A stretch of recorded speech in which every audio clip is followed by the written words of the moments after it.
little bit of background on our 9 veterans that are still with us.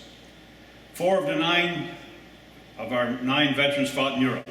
They survived, they left Europe, but Europe and the war never left them. All 4 told how scared they were. Wesley said that they were scared before a battle. But during the battle, there was no thought of fear, only to defeating the enemy. Helping your comrades and staying alive with death all around you. Alcid and Charlie said that fear did not stop them from doing their duty, from following orders and doing what was expected of them. Charlie added that others let fear overpower them and they could not continue the war. Miff was wounded in the war and hospitalized twice. He says he was wounded twice and almost killed 3 times.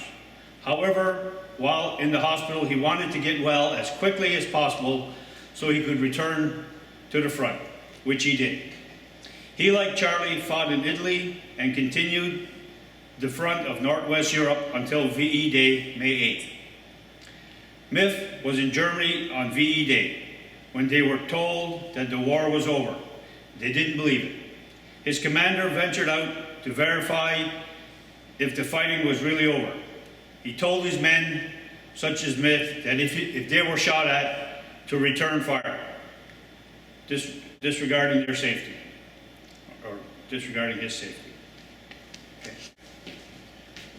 Charlie was buried alive once and came close to death many times. He wore a rosary around his neck so that he could say his rosary, which he did countless times. He believes that helped save his life. Alcid landed in Normandy in July 1944 and fought during the 11 months the retreating Germans to near Berlin, where he was on VE Day. He stayed as a peacekeeper for 4 months after the war. He got out without a scratch. He says he can't understand why so many died all around him and so many towns destroyed all the way to Germany. All 3 were in the Canadian Army. Wesley was in the Navy and served in the North Atlantic. He was in the English Channel on D-Day and was there also on Victory in Europe Day. The 5 others stayed in Canada where they were needed to defeat the enemy and defend our freedom. Owen has a unique story in the Army. He was in the Royal Canadian Engineers. His brother Chester, who was fishing with his father Russell, became blind. His father asked the Army to send Owen back home to fish with him. Owen was in Petawawa, Ontario, being prepared to go to Europe. The Army gave him a leave of absence to return home, but he continued to be a member of the Army. This was common because the country needed men and women to stay home and produce food and other essentials. On VE Day, Owen was fishing in the Tuscan Islands. On that day, there was a celebration in Wedgeport with trucks full of people on the roads, shooting guns in the air, and children riding around on their bikes. But on the Tuscan Islands, there was no celebration, only happiness that the war was over. Beatrice Cuttrell served in the Canadian Army Women's Corps. On VE Day, she was in Halifax. Riots erupted on May 7th, and the city's stores were smashed and looted.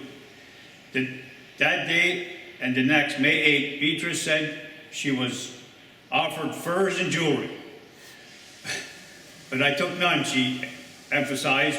Her and friends went for supper at the barracks with the plan to return to Halifax streets to see what was going on. However, the gates to the barracks were locked and they were ordered to stay inside. So she was not able to see what went on that evening and night. Lorraine Cuttrell, also in the Canadian Women's Army Corps, was in Ottawa on VE Day. There were people everywhere and everyone was happy, she said.